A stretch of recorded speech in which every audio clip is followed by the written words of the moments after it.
Hello বন্ধুরা, সবাই কেমন আছেন? আশা করি সবাই অনেক ভালো আছেন। আমি অনেক ভালো আছি। এটা আমার ফার্স্ট ভিডিও।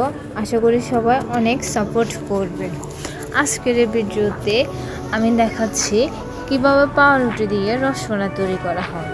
তো প্রথমে আমি 3টি পাউরুটি নিলাম। এগুলো 4-5 ভালো করে কেটে নিয়ে তারপর এগুলোকে টুকরো টুকরো করে নিলাম। এরপর ব্লেন্ডার মেশিনে দিয়ে সেগুলোকে ভালো করে গুঁড়ো করে নিলাম।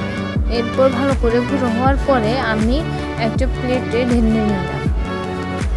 এরপর চুলোতে একটা কড়াই বসিয়ে তার মধ্যে দিয়ে দিলাম 1 কাপ পরিমাণ গরুর তরল দুধ। এরপর স্বাদ মতন দিয়ে দিলাম চিনি। এগুলোকে ভালো করে নাড়াচাড়া করে 3-4 মিনিট চুলার আঁচে বসিয়ে তারপর সেগুলোর মধ্যে দিয়ে দিলাম পাউরুটিগুলো। এরপর এগুলোকে ভালো করে নেড়ে চেড়ে একটা ডো তৈরি করতে হবে। যদি কেউ ডোটার মধ্যে গুঁড়ো পাউডারের দুধ মিক্স করেন তাহলে একটু নরম নামাবেন, আর যদি কেউ গুঁড়ো পাউডারের দুধ না মিশান তাহলে একটু শক্ত করে নেবেন। আমি পাউডারের দুধ মিক্স করব, সেজন্য আমি একটু নরম করে নিলাম। এরপর একটু নরম করে প্লেটের মধ্যে নামিয়ে 1 চামচ ঘি এবং 1 কাপ পরিমাণ গুঁড়ো পাউডার দুধ দিয়ে দিলাম। এরপর এগুলোকে ভালো করে মিক্স করব। ভালো করে মিক্স করার পরে এগুলো একটু আঠালো ভাব আসবে। আঠালো ভাবকে দূর করার জন্য আমি ঢাকনা দিয়ে ঢেকে দিব। এরপর হাতে একটু ঘি মেখে তারপর ঢাকা তুলে এগুলোকে নিজের মন মতো করে একটা সাইজ করে নেব। আমি আমার মন মতো করে সাইজ করে গোল করে নিলাম। গোল না, আসলে রসমালাই একটু লম্বা টাইপের হয়, ওই জন্য আমি লম্বা লম্বা করে নিলাম। যার মন মতো শেষে তার সাইজ অনুসারে করবে। হাতে ঘি মাখার কারণে আমার হাতে লেগে থাকবে।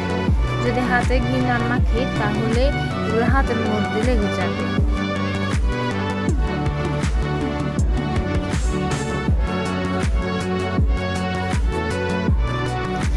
যারা আমার এই ভিডিওটি ইউটিউব চ্যানেল দেখতেছেন তারা সাবস্ক্রাইব করে দেন, আর যারা ফেসবুক পেজে দেখতেছেন তারা তাড়াতাড়ি করে শেয়ার করে দেন এবং তার সাথে সাথে ফলো করে দেন।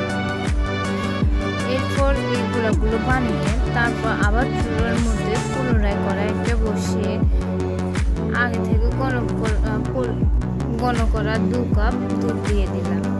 এরপর দুধের মধ্যে পরিমাণ মতন চিনি এবং 1 কাপ পরিমাণ গুঁড়ো দুধ দিয়ে দিলাম।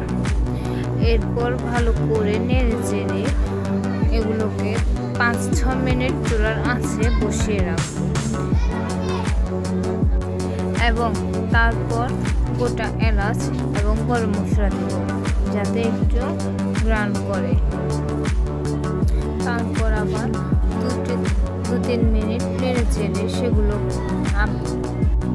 সেখানে রসমালাইয়ের জন্য গোটা করে ওগুলো দিয়ে দেব।